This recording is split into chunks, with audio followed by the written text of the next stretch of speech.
Muy buenos días, muy feliz sábado para cada uno de ustedes. A varios de ustedes no los he podido saludar, así que tengo el privilegio de hacerlo acá desde el frente. Gracias al Señor que me permite estar aquí en el púlpito para estudiar su palabra. Saben que no nos ha pasado solamente el sábado pasado, sino que nos ha pasado en otras ocasiones con mi esposa, que cuando no estamos en Malvinas se extraña. Se extraña. Y se extraña a la gente, se extraña a los hermanos. Qué lindo es poder estar en Malvinas. Esta iglesia, como siempre, nos ha recibido cuando vinimos aquí a Neuquén y ha sido como nuestra casa espiritual. Así que gracias al Señor que nos permite estar acá y sentirnos cómodos con su pueblo. En esta mañana estaba pensando en la semana a ver qué hablábamos y quería compartirles un mensaje que se encuentra en Apocalipsis capítulo 3, los versículos 14 al 22. Mientras ustedes y yo buscamos este texto, queremos contarles que el libro de Apocalipsis, así también como lo hemos dicho a esto, el libro de Hebreos y también el libro de Daniel, son libros que conforman la identidad del pueblo adventista. Si usted es adventista, tiene la responsabilidad de manejar el contenido de estos tres libros. Qué lindo es que ahora tenemos un trimestre para estudiar la carta o el libro, si vemos desde la perspectiva de lo que hemos estudiado en la escuela sabática, un sermón, la carta o el sermón de Hebreos para nuestros tiempos. Y qué lindo que podemos estudiarlo como iglesia. Ojalá lo estemos aprovechando. Si hacemos un bloque grande del libro de Apocalipsis, tiene dos bloques. Un bloque histórico y un bloque escatológico, ¿sí? Es decir, un bloque de todos aquellos acontecimientos que ocurrirán en el fin del tiempo. Desde el capítulo 1 hasta el capítulo 11 es la parte histórica y desde el capítulo 12 al 22 tenemos la parte escatológica o la del tiempo del fin. Dentro de este bloque, el primero, de los capítulos 1 al 11, tenemos tres grupos de 7. Tenemos las 7 iglesias, tenemos los 7 sellos y tenemos las 7 trompetas. En esta ocasión, cuando miramos Apocalipsis 3, desde el 14 al 22, tenemos la descripción de la última iglesia, que es la iglesia de la Odisea. La iglesia de la Odisea. Antes de llegar a hablar de esta iglesia, permítanme hacer un recorrido rápido de cada iglesia. Cuando miramos las iglesias, cada iglesia tiene una aplicación diferente. Tiene una aplicación histórica, o sea, la iglesia de Pérgamo, de Tiatira, de Sardis, fueron iglesias reales, geográficas, en el momento del profeta Juan. También tiene una aplicación profética, escatológica, de la situación de cada etapa de la historia de la iglesia cristiana, o sea, explica la era cristiana, y finalmente tiene una aplicación particular. Y justamente en la iglesia de la Odisea es interesante que pasa de hablar al conjunto a hablar a nivel individual a cada uno de nosotros. Si hacemos un análisis, tenemos la primera iglesia. ¿Cómo se llama la primera iglesia? La iglesia de Éfeso. Esta iglesia va desde el año 31 hasta el año 100 después de Cristo y representa a la iglesia apostólica de la que formaron parte los apóstoles y la iglesia que es la primera iglesia pura que se representa con el caballo blanco, ¿sí? Y es la iglesia que trabajaba en los principios luego de la ascensión del Señor Jesús. Luego está Esmirna, del año 100 al 313. Esta es la etapa de los emperadores romanos en Roma.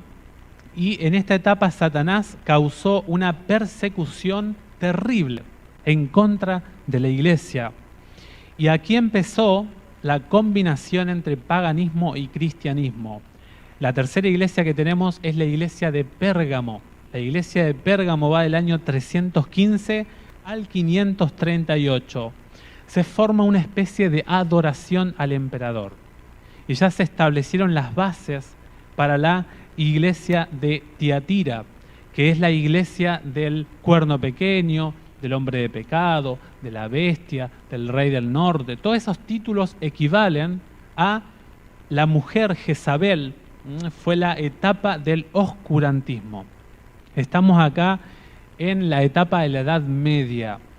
La iglesia de Sardis va desde 1517 a 1750 y es la etapa de la era protestante, la reforma protestante.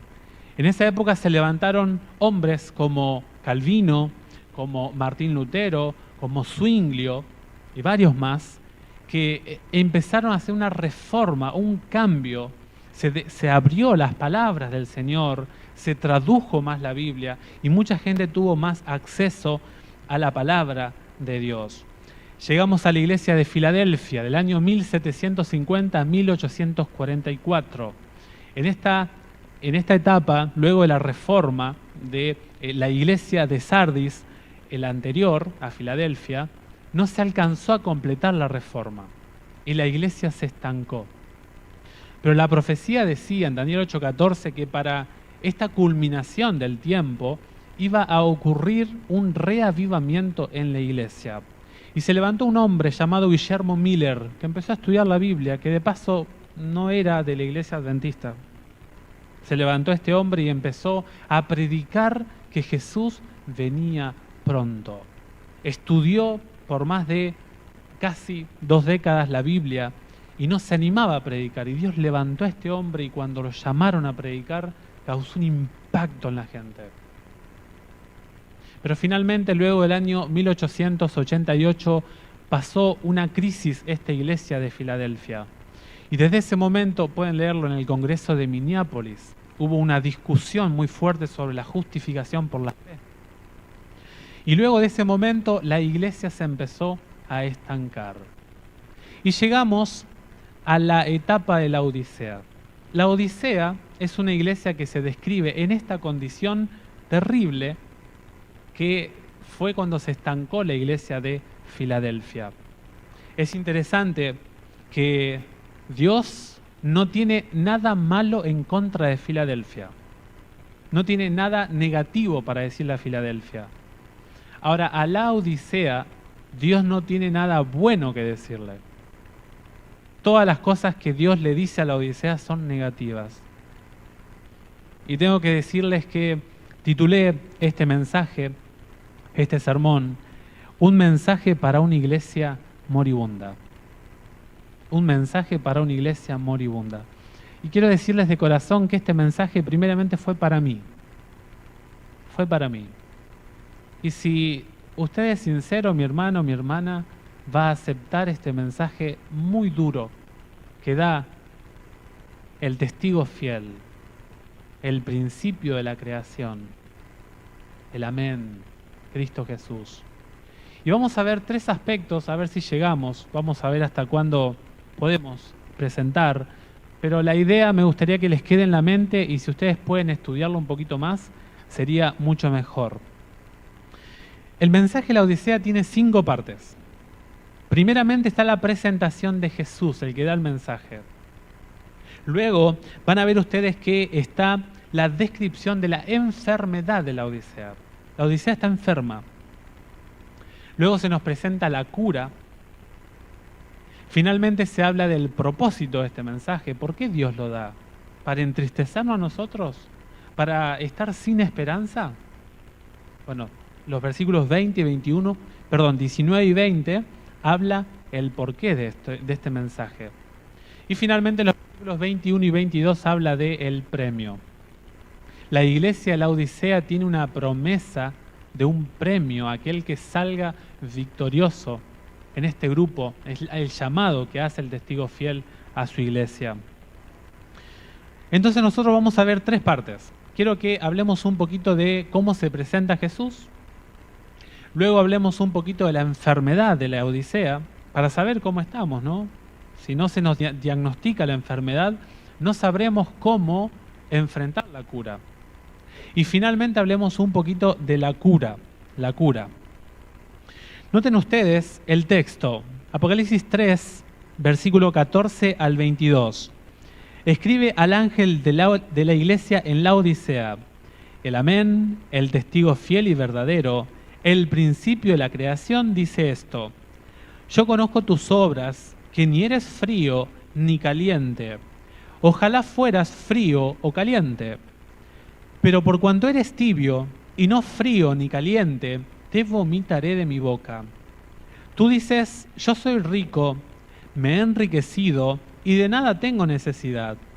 Pero no sabes que eres desventurado, miserable, pobre, ciego y estás desnudo.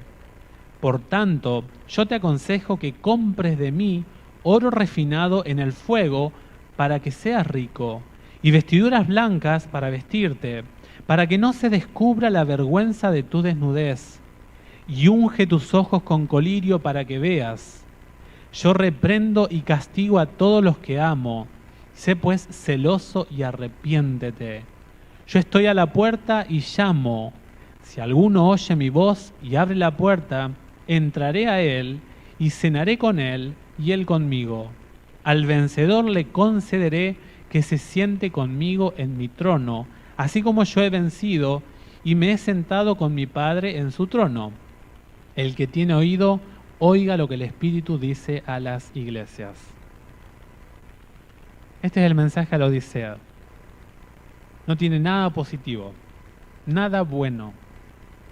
El nombre La Odisea recibió este nombre, la ciudad, la Odisea, por el rey Antíoco II. Él le puso el nombre de Laodicea, su esposa. Y era una ciudad, la Odisea, muy particular. En la Odisea había, por ejemplo, una producción de lana negra, que no se conseguía mucho en otros lados.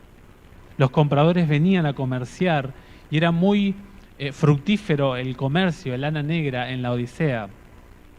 También había una universidad o una especie de laboratorio que se creaba o se producía el colirio. Hoy tenemos el colirio líquido. En aquel entonces era el colirio en polvo, una sustancia para tratar, para curar una infección ocular. Y era una ciudad que estaba a 65 kilómetros de Hierápolis, la ciudad anterior. Y de Hierápolis venía el agua, y a medida que el agua venía se iba entibiando, y había como piletones en la Odisea, donde había termas, aguas termales. Y los turistas amaban las aguas termales. Pero saben que también esa agua traía minerales que hacían asqueroso el sabor de esa agua. Esta es la ciudad de la Odisea.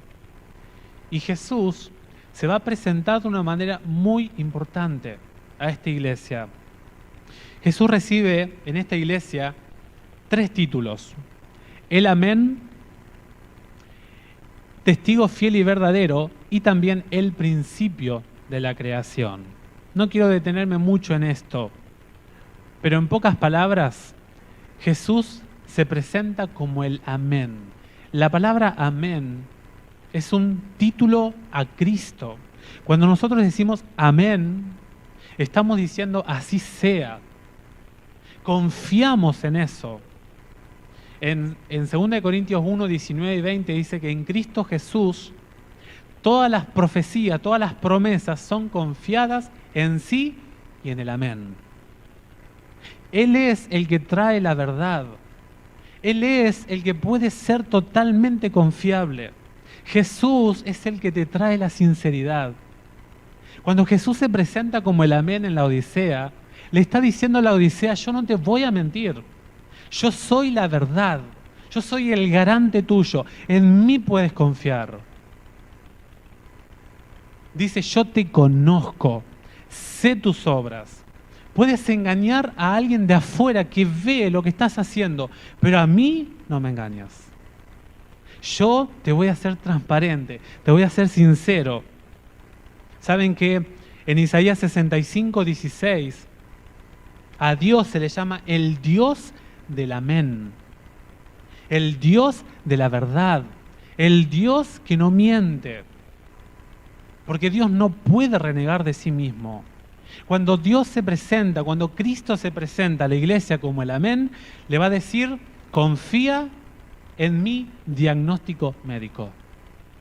En mí puedes tener la seguridad.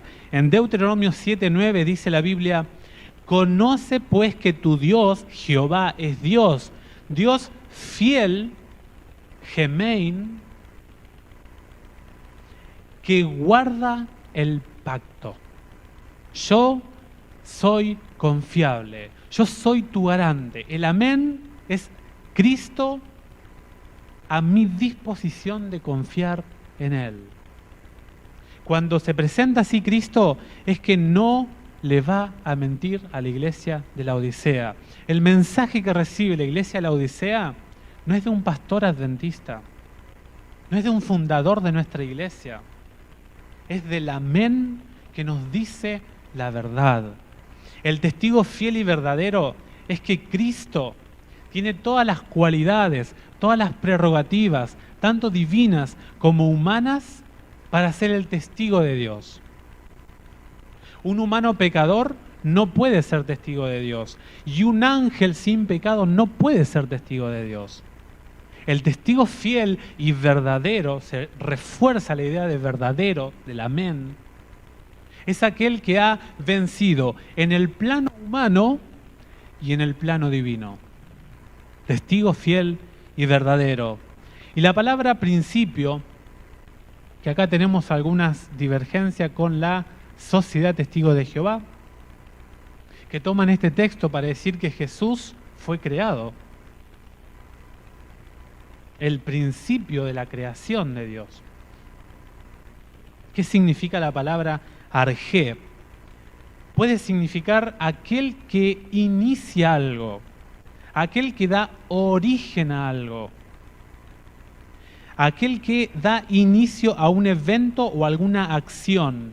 En este contexto, la palabra arjé, principio, se refiere a Jesús como el iniciador o la primera causa de toda la creación. Le está diciendo, laodicenses, ¿quién los creó a ustedes? ¿Saben quién les dio la vida a ustedes? Le está diciendo Cristo. Yo soy el que les da la vida. Yo los conozco porque yo los hice. Ustedes existen porque yo les doy la vida. Eres digno de confiar en mí, le dice Cristo, el amén. Yo soy el que representa, tengo todas las cualidades, el testigo fiel y verdadero, y yo te creé. Aquel que hizo con su palabra el universo, que todas las cosas llegaron a existir, y todos nosotros existimos gracias al Señor Jesús, le dice a la iglesia de la Odisea, yo sé tu naturaleza. Yo sé cómo estás compuesto tú, porque yo soy el creador. Yo soy el creador. Vamos a hablar un poquito de la enfermedad, ¿les parece? ¿Sí? Antes de que pase el tiempo. Jesús se presenta de esta manera. La iglesia de la Odisea tiene una enfermedad. Y está en el versículo 15. Dice, yo conozco tus obras, que ni eres frío ni caliente. Eres tibio, tibio. La Odisea tiene una condición de tibieza. ¿Saben, a la luz de la palabra de Dios, qué significa ser tibio? Son creyentes que son casi cristianos. Casi cristianos. Que están con el mundo, pero también están con Dios. No se van ni de un bando ni para el otro. Están cómodos. Le agrada escuchar ciertas cosas de Dios, pero también le agrada escuchar y disfrutar de ciertas cosas del mundo. Jesús le dice, por cuanto eres tibio, tibio, tibieza espiritual. Elena G. de Huay, comentando esto de la tibieza, ella dice, el mensaje a la iglesia de la Odisea se aplica más decididamente a aquellos cuya experiencia religiosa es insípida. Insípida. ¿Han comido alguna vez alguna comida insípida? Es algo que no tiene sabor. Aplicado a una comida. Y si ustedes buscan en el diccionario, la palabra insípida aplicada a una persona, a alguien, es alguien que no manifiesta interés. Te estoy contando mi experiencia y sos insípida, tenés una reacción insípida. No muestra interés, te agarra el celular. Una persona insípida. De paso hacemos mucho eso, ¿eh? Pero sobre todo en el plano espiritual es terrible. Agarraba la Odisea las cosas del mundo y dejaba las cosas de Cristo Jesús. Esta es una declaración que da Elena G. de White muy cautivadora, muy especial. Es una experiencia religiosa insípida, es una experiencia que no tiene vida, tiene la cáscara del cristianismo, pero no tiene el fruto adentro. Allí en mi casa había una iglesia que íbamos por un camino como a 4 kilómetros y buscábamos nueces. Y el árbol es grande, el nogal, ¿no? No se podía subir. Entonces buscábamos las que estaban en el piso. Qué fiasco cuando rompías una nuez después y estaba toda podrida dentro, no tenía nada. Cáscara vacía. Los laodicenses, queridos hermanos, ¿no son personas hipócritas? ¿No son personas herejes? ¿No son personas paganas? Son personas espiritualmente indiferentes. Espiritualmente indiferentes. Los laodicenses hasta parecen ser buenas personas. Tienen, como dice el apóstol Pablo, 2 Timoteo 3:5, apariencia de piedad, pero carecen de la eficacia de ella. Personas que si se las mira dicen, este es un cristiano excelente. Y Jesús habla de personas religiosas con esta actitud en sus días. Allí en Mateo 15:8 Jesús dice, de labios me honran, mas su corazón está lejos de mí. Hablan muy bonito, pero ¿sabés lo que hacen por detrás? Yo conozco, ¿no? Cuando dicen así, ¿verdad? No me hables porque yo lo veo que habla muy bien, que predica, pero ¿conocés su vida de testimonio? Estos eran los laodicenses. La tibieza es más peligrosa que ser frío. El Señor le dice a los laodicenses, decídete. Sé mejor frío o caliente, pero no te quedes en el medio. No seas tibio. La tibieza, queridos hermanos, hace que el cristiano tibio retenga la forma y hasta el contenido del Evangelio. Se sabe texto de memoria, viene al culto en la mañana, sabe cuándo levantarse, conoce los himnos, participa en la programación. Pero esta actitud adormece las facultades de la percepción del Espíritu. Espíritu, tanto la mente laodicense como la del Espíritu Santo. La mente la tiene embotada y el Espíritu Santo en esa mente, cuando está embotada, no puede entrar. Esto hace que los creyentes olviden el esfuerzo diligente que es necesario hacer para alcanzar el alto ideal de una vida victoriosa en Cristo. Si tú tienes esta actitud, o si usted tiene esta actitud de laodicense, no se va a preparar para el tiempo del fin. Porque la tibieza es más perjudicial que ser frío o ser caliente. El típico cristiano laodicense está contento con el rutinario transcurrir de las cosas y se enorgullece del poco progreso que hace. ¿Tiene una vida cristiana rutinaria? Se acostumbra a la vida del cristiano. Se amolda a ese estilo de vida. Y cuando hace algún cambio en su vida, se alaba como si ya estuviera en el cielo. Una exageración espiritual.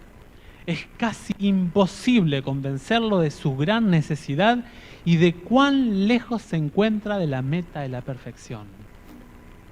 La actitud laodicense nos coloca en una distancia abismal de la meta que Cristo quiere que nosotros alcancemos. La tibieza es peligrosa. La tibieza hace que disminuyamos la vigilancia. Hay una lentitud en las reacciones y en las decisiones. El tibio no se decide. Está aquí y también está allá. Está allá y también está aquí. Indecisos espirituales. El Señor dice, ojalá, el deseo del Señor. ¿Hay esperanza para el laodicense? Sí, obviamente, pero cuando salga de ese estado de tibieza. Si sigues en ese estado de tibieza, el ojalá de Dios no podrá ser desarrollado en ti. El ojalá de Dios será un fracaso si tú no sales de ese estado de tibieza. ¿Por qué es preferible una condición de frialdad a una de tibieza? Esta declaración me impactó. Me impactó muchísimo. Miren lo que dice Elena G. White. En Testimonios para la Iglesia, tomo 1, página 188. Escuchen. Al Señor le agradaría que los tibios que creen que son religiosos, a Dios le agradaría que los tibios que se creen religiosos nunca hubieran mencionado su nombre. Eres una vergüenza para el cielo cuando estamos en una condición de tibieza. Es mejor, dice Dios. Mi voluntad es, no me nombres, no me representes, no necesito que me representes. Me avergüenzas con tu testimonio. Actitud laodicense. Qué terrible esto, miren. Son una carga continua para los que anhelan ser fieles. Una persona que está luchando en su vida espiritual, que está tratando de construir su vida espiritual, el laodicense, el tibio, es un obstáculo para el fiel. Pero también son una piedra de tropiezo para los incrédulos. O sea, sacan al fiel y no dejan entrar al incrédulo. Terrible. La actitud del laodicense es un obstáculo, es una piedra que no deja que el Evangelio edifique al fiel, siga fortaleciendo la vida del fiel, pero también le cierra las puertas al mundano. Dios le dice al laodicense, al tibio, no me llames, no me representes, no estoy interesado en tener contacto contigo, si sigues en esa condición de tibieza. Y la conclusión es lógica. Y perdonen, pero la Biblia lo dice. La tibieza del agua mezclada con minerales causaba asco en la boca del que probaba eso. Y venía obviamente la reacción del cuerpo, la devolución de eso que se había ingerido, sea en el momento mismo o en un momento después. Todos hemos tenido, capaz que algunos no muy seguido, pero sabemos lo que es un vómito. Al laodicense, Dios le dice, tú me das asco. Es terrible, es terrible. Y este mensaje primeramente es para mí, te lo repito. Pero que Dios me diga eso, a mí me llama la atención. Porque el testigo fiel, el amén, no me miente. Tú puedes ocultar tu vida, pero Él dice, yo conozco tus obras. Sé lo que miras en tu casa, en tu computador, en tu celular. Sé lo que consumes. Sé que inviertes el dinero en esto, en aquello. Dios conoce todo tu interior. Me das asco. El versículo 17 dice, tú dices, yo soy rico, me he enriquecido y de nada tengo necesidad. ¡Qué orgullo tan marcado!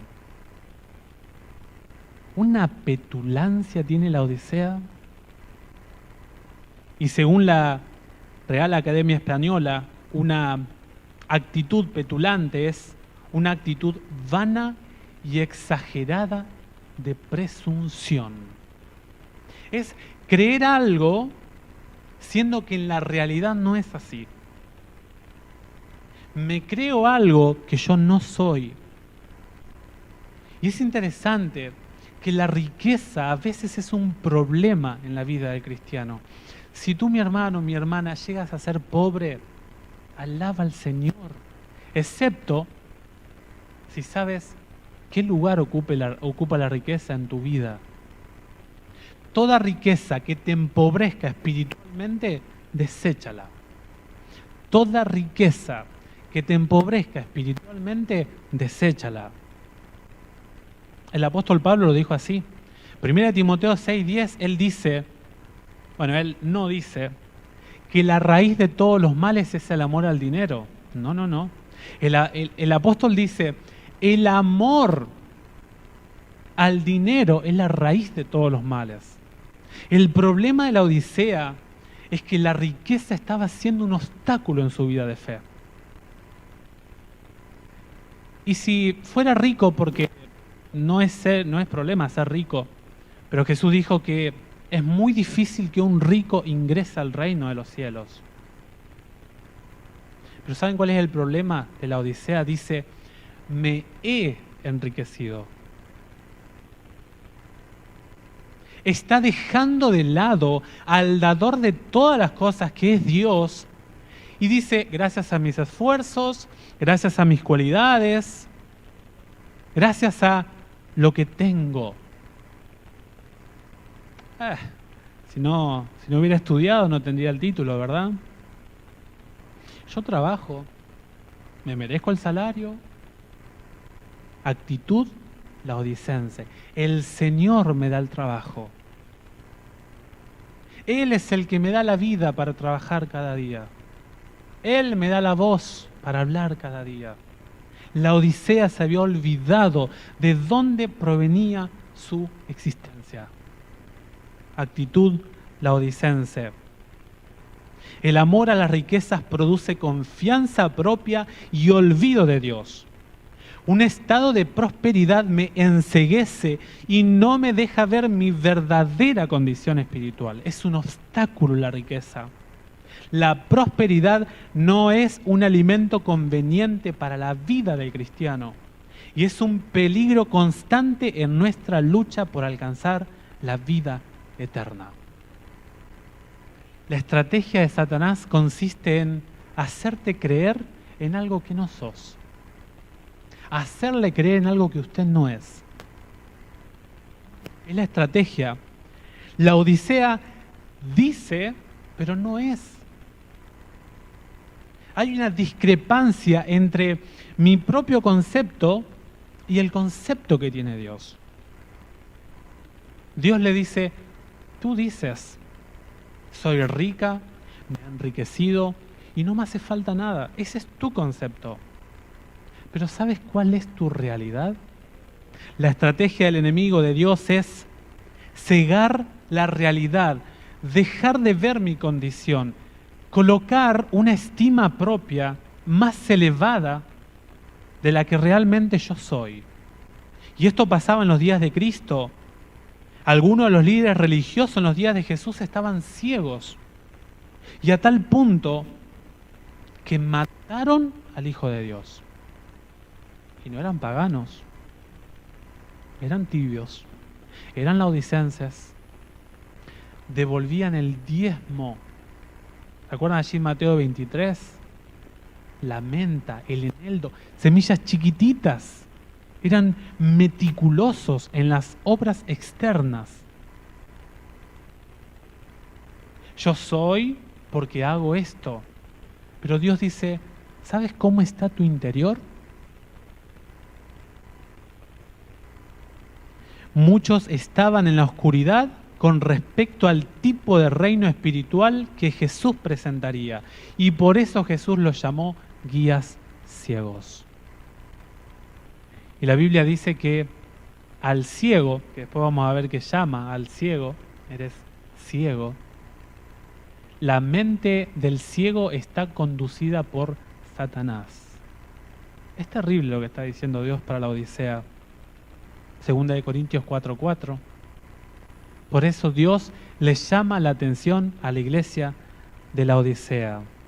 Dice Elena G. White, el pecado más incurable es el orgullo y la presunción.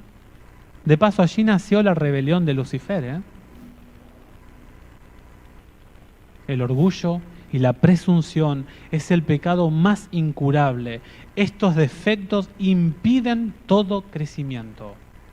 Joya de los Testimonios, tomo 3, páginas 183 y 184. El Espíritu Santo no puede trabajar cuando uno tiene esta actitud petulante. Esta condición de que yo me creo que estoy bien. Y en la junta hablamos y digo, no, estamos creciendo, estamos bien. No estamos bien, para nada, según el testigo fiel y verdadero, según el Amén. Y Él nos dice la verdad. Vamos a ver algunos de los calificativos que da Dios. Ya el tiempo está pasando. ¿Están cansaditos? ¿Están bien? ¿Se están durmiendo? Queridos hermanos, los adjetivos calificativos que usa el testigo fiel son 5. No vamos a hablar de todos porque son muy profundos. Vamos a hablar de algunos de ellos, algunos elementos para que nosotros veamos la seriedad. Está en el versículo 17, la segunda parte. Dice, tú te ves en la primera parte, dice, tú te ves rico, bien, saludable, pero yo te tengo que decir cómo está tu condición. ¿Sabes cómo estás realmente? Dice la Biblia. Tú no sabes. Tiene un problema la Odisea. Y es que ella no sabe que no sabe. Les repito, la Odisea no es consciente de su condición de que no sabe, que no es rica ni no tiene necesidad de nada. Y eso es tremendo, porque la odicense cree completamente de que está bien. Por eso no es un hereje, él no es un pagano, él es un cristiano tibio, sincero. Por eso ahora Jesús le va a decir, pero yo te conozco. El Amén te va a dar tu diagnóstico. ¿Y sabes qué dice la Biblia? Tú eres un desventurado, un miserable, un pobre, un ciego y estás desnudo. Terribles. Hagan un rastreo de estas palabras en la Biblia. Les comparto, por ejemplo, la palabra miserable. Miserable. Esta palabra aparece un par de veces en la Biblia solamente, muy poquito. Pero la palabra miserable es alguien que necesita misericordia. Alguien que es digno de lástima. ¿Saben qué significa la palabra misericordia? Míseros cardis. Un corazón en estado de miseria. Es terrible. Es alguien digno de lástima. Levanten la mano a quien le gusta que sientan lástima por uno. Dios le dice, laodicense, tú eres digno de lástima. Esta palabra en Romanos 7:24 aparece también. Dice el apóstol Pablo, hace poco estudiamos Romanos 7. Romanos 7:24 dice, miserable de mí, ¿quién podrá librarme de este cuerpo que me lleva a la muerte? Es alguien que desea vencer el pecado, pero que no puede en su condición natural. Miserable. Si ustedes leen desde los versículos 18 hasta el 23, la diferencia entre el apóstol Pablo y el laodicense es que el apóstol Pablo reconoce su condición. Dice el apóstol Pablo, yo sé que en mí hay pecado. En mí hay una ley que no me permite vencer. Por lo tanto, lo que yo quiero hacer, el bien que yo quiero hacer, no puedo hacerlo. Señor, necesito de ti porque no puedo hacerlo por mi propia cuenta. El laodicense dice, no, yo estoy rico, yo estoy bien. Muy diferente a la mirada, cómo se mira el apóstol Pablo a él mismo. ¿Quién podrá librarme de este cuerpo que me lleva a la muerte? Después también está en 1 Corintios 15, 19. El apóstol Pablo viene hablando de que si Jesús, habla de la resurrección de Cristo, y dice, si Jesús no resucitó, estoy predicando en vano. La fe de ustedes no sirve de nada. Y si nosotros creemos que Jesús no resucitó, la gente que murió está perdida para siempre. Y ahora viene el texto 19. Si nosotros hemos puesto nuestra esperanza en Cristo solamente para esta vida, seríamos los hombres más dignos de lástima. Si yo no creo que Jesús resucitó, yo soy digno de lástima. Esta es la condición que se encuentra en la Laodicense. La palabra pobre es un mendigo, un pordiosero, alguien caído, postrado, frustrado. Alguien que carece de las riquezas de Cristo. La palabra ciego, y esta es tremenda. Generalmente nosotros el ciego lo vemos como alguien que tiene dificultad visual física. Pero ¿saben qué significa ciego a la luz de la Biblia? Es algo muy serio. Y yo quiero que este texto sí lo busquemos. El apóstol Pablo, en el libro de Hechos, dio 3 declaraciones de su vida personal, 3 testimonios. Hechos capítulo 9, Hechos capítulo 22 y Hechos capítulo 26. El capítulo 26 es ante el rey Agripa. Y le dice al rey Agripa cuál fue el llamado que recibió de Dios. Hechos capítulo 26, versículo 17 dice, ¿lo tienen?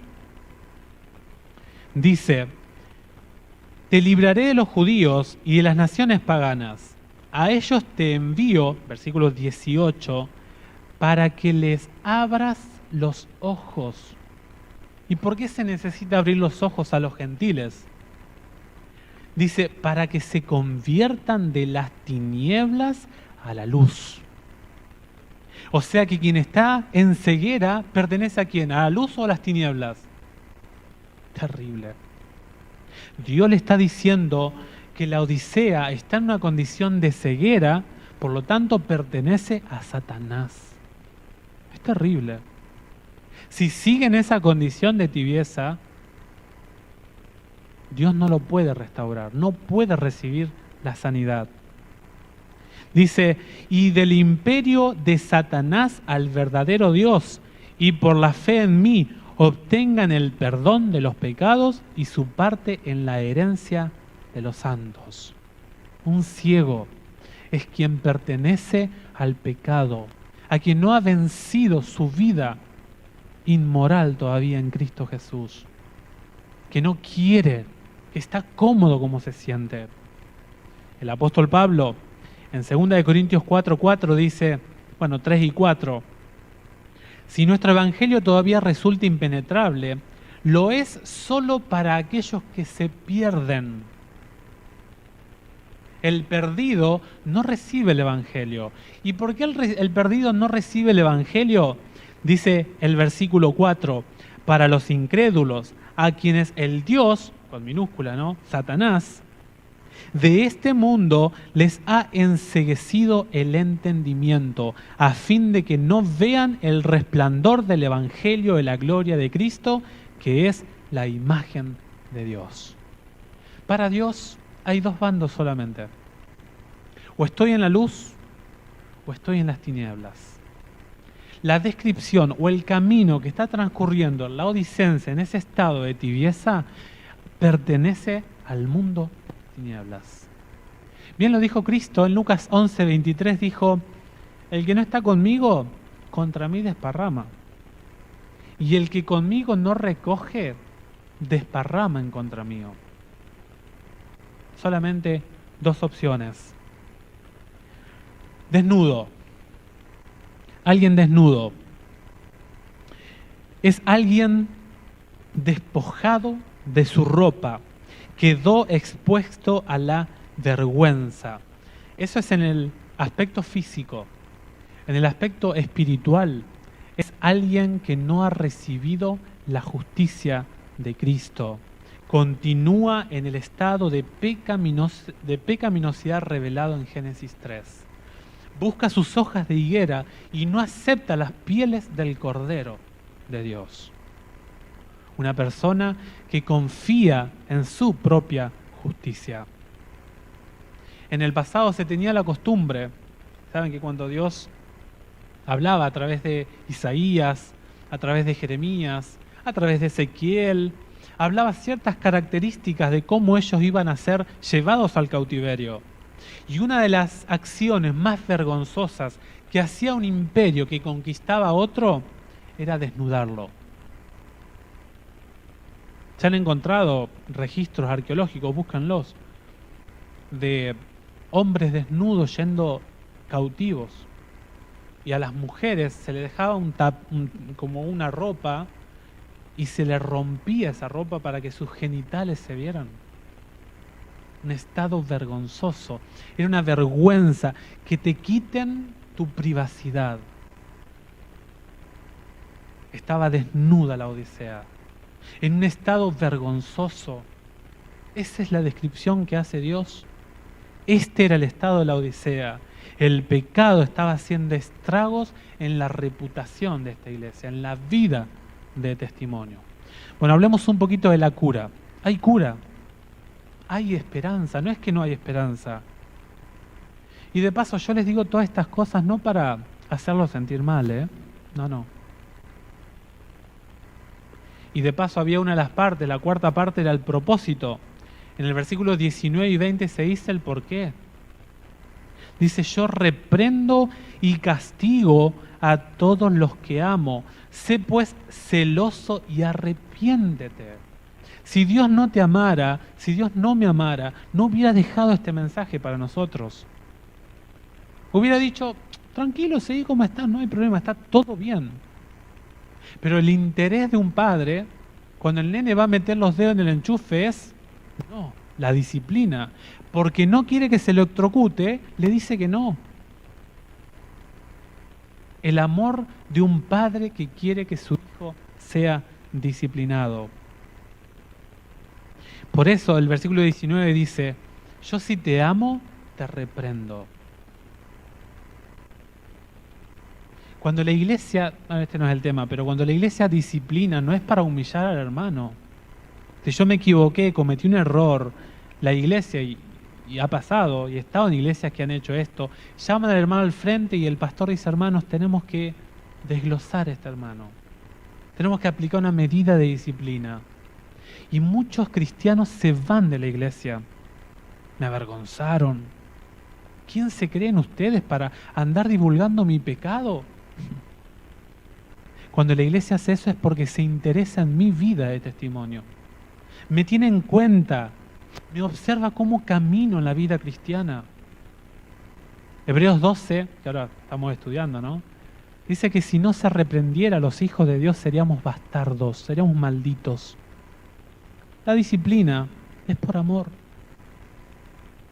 Es por la preocupación en la condición que yo me encuentro. Bueno, lo pueden estudiar un poquito más ustedes. Pero Dios da 3 remedios a la iglesia de la Odisea. 3 remedios. El primero es el oro refinado. El segundo es las vestiduras blancas. Y el tercero es el colirio. Si miramos un poquito el oro refinado, si buscan ustedes algunos textos en la Biblia, yo se los comparto. El oro refinado representa las riquezas espirituales dadas por Cristo. Representa Gálatas 5:6. La fe que obra por el amor. La fe que obra por el amor. Y las obras que resultan de la fe. Había un problema en la Odisea con el tema de la fe, la gracia y la ley. La justicia propia, que está relacionado con las vestiduras blancas. El apóstol Pedro dice: así la fe de ustedes, una vez puesta a prueba, será mucho más valiosa que el oro perecedero purificado por el fuego, y se convertirá en motivo de alabanza, de gloria y de honor el día de la revelación de Jesucristo. 1 Pedro 1:7. La fe probada, la fe puesta a prueba, la fe por el amor.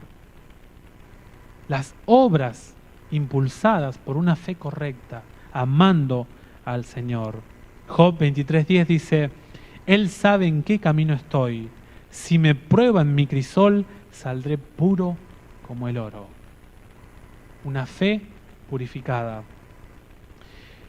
Hay varias citas del linaje de Juárez, si después quieren se los mando al sermón. No nos da el tiempo ahora para mirar todas.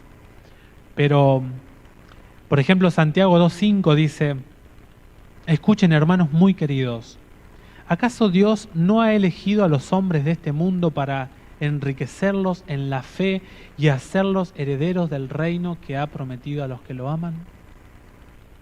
Ser ricos en Cristo Jesús. Vestiduras blancas. La Odisea estaba desnuda. Todavía estaban con los taparrabos de la higuera de Génesis 3. No querían aceptar la justicia que no está en mí, que no está en ti, que no está en usted, que viene por Jesucristo. Dice Isaías 64:6, nos hemos convertido en una cosa impura. Toda nuestra justicia, la justicia, no la injusticia, es como un trapo sucio. Nos hemos marchitado como el follaje y nuestras culpas nos arrastran como el viento. La vergüenza, la culpa estaba en el corazón del laodicense. Romanos 10:3. Porque desconociendo la justicia de Dios, desconocía la Odisea la justicia de Dios, y tratando de afirmar la suya propia, mi justicia, lo que yo hago, yo soy bueno, no hay obra malo en mí, estableciendo la suya propia, rehusaron someterse a la justicia de Dios. Actitud laodicense. Hay una cita ahí muy bonita, pero bueno, ya no da el tiempo. ¿Se las leo? ¿Sí? ¿Quieren que se las lea? ¿Aguantan un poquito más? ¿Sí? Ya terminamos. ¿Está bien? Miren lo que dice el linaje de White. Este manto, tejido en el telar del cielo, no tiene un solo hilo de invención humana. Nada. Nada que dependa de nosotros. Nada. Cristo en su humanidad desarrolló un carácter perfecto y ofrece impartirnos a nosotros este carácter. Como trapos asquerosos son todas nuestras justicias. Todo cuanto podamos hacer por nosotros mismos está manchado por el pecado. Pero el Hijo de Dios apareció para quitar nuestros pecados y no hay pecado en él. La Odisea rechazaba lo que hizo Cristo por ellos. Y finalmente el colirio. El colirio. Interesante que en el lugar donde se hacía el colirio y era comerciado el colirio, a nivel espiritual no lo tenían. No lo tenían. El colirio, cuando comparamos ciertos pasajes, está relacionado con el Espíritu Santo. El Espíritu Santo produce la limpieza de nuestra vida espiritual. Busquen algunos textos después en alguna concordancia y vean la conexión que hay entre los profetas, la Biblia y los ojos. Así como decimos que el brazo derecho de la iglesia es la Reforma, alimenticia, los ojos de la iglesia son los profetas, los videntes de Dios. Y saben que la Odisea tenía una actitud que no quería escuchar a los profetas. ¿Será que en la iglesia adventista no queremos escuchar a nuestra profeta hoy? Para pensar, ¿no? ¿Estudias los escritos de Elena G. de White a conciencia? ¿O los tienes guardados en tu biblioteca? ¿O no los tienes? Para pensar, ¿no? La Biblia dice en Proverbios 29:18, cuando no hay profeta, el pueblo se desenfrena, porque el profeta indica el camino. La Odisea había rechazado a los profetas. Dice Salmo 19:8, el precepto alumbra los ojos. La Biblia. Los laodicenses les faltaba que Cristo llegara a su vista por medio de las hojas de su palabra. Isaías 5:21 dice, ay de los pobres en sus propios ojos. La Odisea en sus propios ojos se veía como que tenía una visión 2020, ¿no? Pero cuando Dios le habla, dice, tú eres pobre, ten mucho cuidado. Por eso dice, ay de los pobres que miran con sus propios ojos. Ay. ¿Y saben qué es lo más terrible? No tenemos ya tiempo, pero lo más terrible de la Odisea es que Jesús no estaba en la iglesia de la Odisea. Jesús estaba fuera de la iglesia. Generalmente tomamos este texto como algo de llamar a una invitación, que es muy bonito el texto, pero en el contexto es terrible. Dice el versículo 20, yo estoy a la puerta y llamo. En este pasaje, por ejemplo, Dios anteriormente habló y dice en el versículo 18, te aconsejo, Dios es un caballero. Dios no fuerza a la criatura humana. Recibe mi consejo. Te digo cómo estás. Toco la puerta y te llamo. Yo estoy afuera, dice que... ¡Qué ironía! El centro del cristianismo no tenía Cristo. ¡Qué tragedia tan grande! Yo estoy a la puerta y llamo. Golpeo. Si alguno oye mi voz y abre la puerta, por tu voluntad abres la puerta, entraré a él, cenaré con él y él conmigo. Tendrá un momento especial. La cena era algo muy especial en el Oriente, y lo es todavía. La cena era un momento donde toda la familia se reunía. La cena es una convocación especial. Es para compartir cómo nos fue en el día. La cena con el Señor. Al vencedor le concederé que se siente conmigo en mi trono.